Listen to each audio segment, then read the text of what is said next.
నమస్తే అండి, నేను అపర్ణ. భారతీయ సంస్కృతికి స్వాగతం. తిరుప్పావై 28వ పాసురం.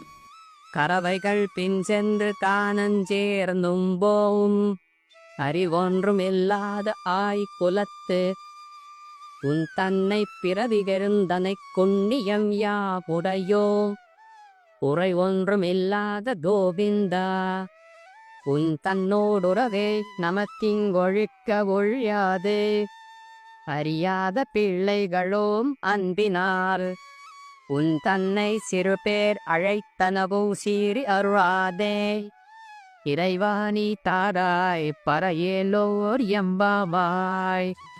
ఓ కృష్ణ, మేము అవివేక శిఖామణులం.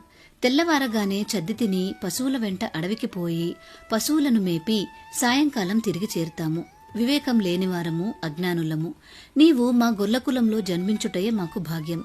నీతోటి సహవాసమే మాకు అదృష్టం. ఈ బంధమెన్నటికీ తెగనిది, తెంచలేనిది. అందుకే మా గోపికాకులం ధన్యమైంది.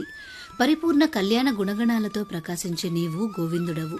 మాకు లోక మర్యాద ఏమాత్రం తెలియక నిన్ను చిన్న చిన్న పేర్లతో కృష్ణ, గోవిందా అంటూ పిలిచాము.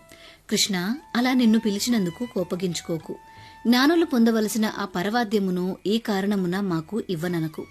నీతో మెలిగిన సకులమని భావించి మాపై కృప చూపించు అని గోపికలందరూ స్వామిని శరణాగతి కోరారు. తమను అనుగ్రహించి వ్రతాన్ని పూర్తి చేసే విధంగా ఆశీర్వదించమని, తమ తప్పులను భరించి తమను క్షమించమని గోదాదేవి గోపికలతో పాటు శ్రీకృష్ణుడిని కోరారు.